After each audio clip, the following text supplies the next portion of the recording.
ay sa rin ngayon nilalapat ko na yung stencil. Ang ginawa ko diyan bali dyan ko na dinirect buuin sa kanyang braso. At hindi yan pwede na talagang isang buong stencil mo ilalapat at hindi baga papantay. Kaya kailangan pira-piraso hiwalay para talagang naaayon dun sa shape ng kanyang braso.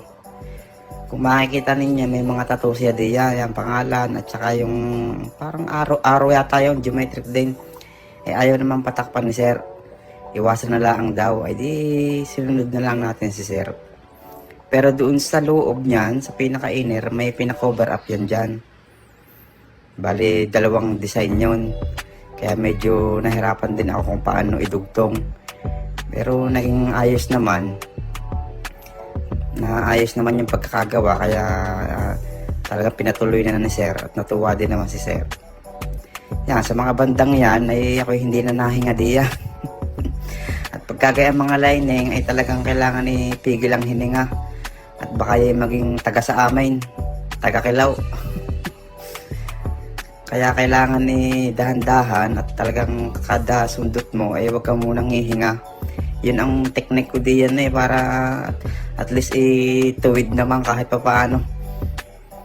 At diyan ay si sir talagang nadaing na masakit. At yung sa may siko, nagawa ko na rin. Ang pinagawa ni sir gusto daw imandala.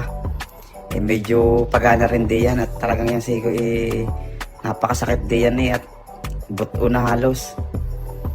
Sabi nga ni sir talagang tiis ganda, kundangan na nga laang daw at siya taga malayo.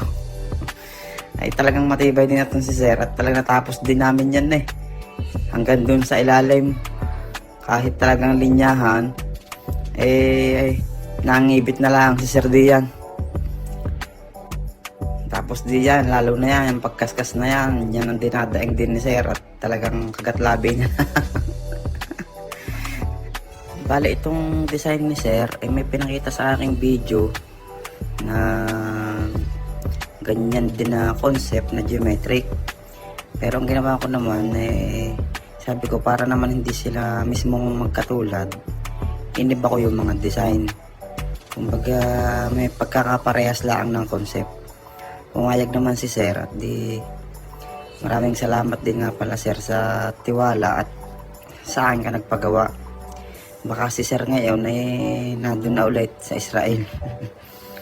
Kaya ito tatapusin ko na at ipapakita ko na rin ating naging resulta ng kay sir na pinagtiisan 18 oras na sakitan.